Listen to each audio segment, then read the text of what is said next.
Nyt meillä on täällä avannesidoksen vaihto. Tämä on yksiosainen avannesidos ja lähdetään vaihtamaan sitä irrottamalla se ensin vanha sidos.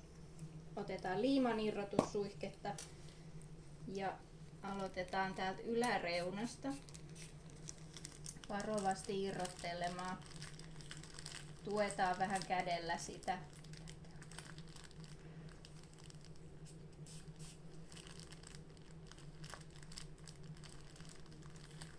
Noin.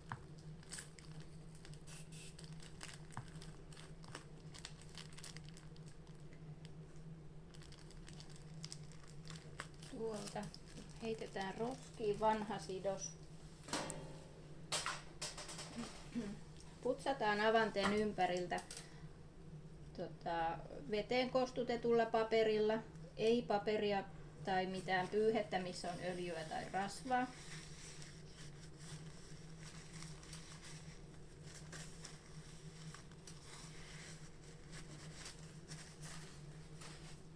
Ja kuivataan iho sitten samalla.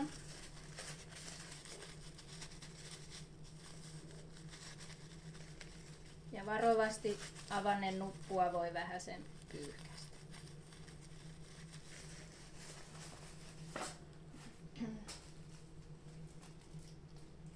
Sen jälkeen voidaan mitata avanne tai käyttää edellistä avannepussin pohjalevyn mallikappaletta. Me voidaan ottaa tosta nyt mittaa ja katsoa mikä se olisi.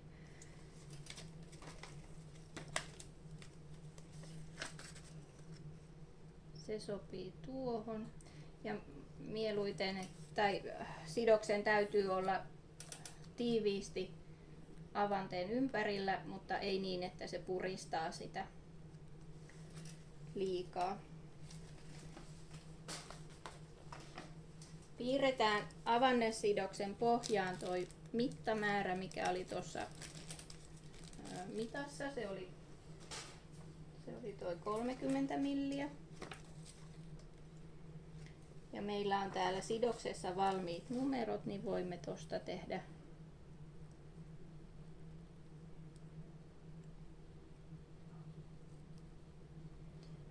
avanteen mallin mukaisen piirroksen.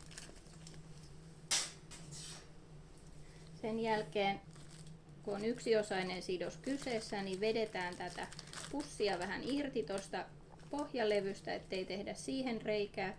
Lähdetään leikkaamaan pohjalevyyn piirroksen mukaisesti.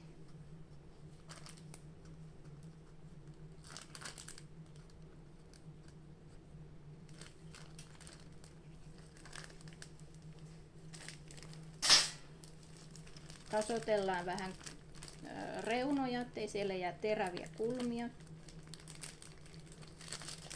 Ja voidaan vähän lämmittää sidosta, jolloin se kiinnittyy paremmin ihoon.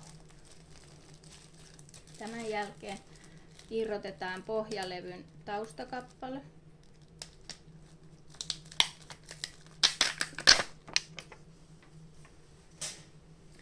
Ja käännetään tämä vähän näin rullalle ja kiinnitetään täältä alaosasta ylöspäin. Katsotaan, että se menee siihen napakasti kiinni.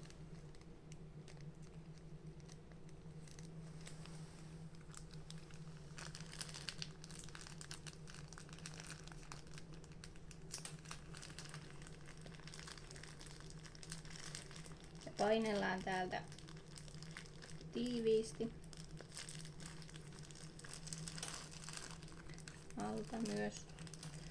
Ja tässä mallissa on tämmöiset lisäkiinnike täällä sivussa, niin irrotellaan ne vielä tuolta. Samalla tässä kun vaihtaa ton avannesidoksen, niin on hyvä huomioida toi ihon kunto ton avannenupun ympärillä. Sen tulisi näyttää ihan samalta kuin iho muuallakin tässä vatsalla. Jos siinä on jotain punotusta tai muuta, niin sitten voi käyttää ihonsuoja-aineita. suihketta tai tarvittaessa jotain pastaa auttaa, joka tiivistää sitten, jos on hankala avannesidoksen pysymisen kanssa ongelmia. Sitten vähän tehdään tuonne tommonen ilmaus ja käännetään pussin suu kiinni. No, ja sitten voi vielä lopuksi kokeilla, että se on tiiviisti sieltä kiinni. Nyt meillä on avannesidos vaihdettuna siinä.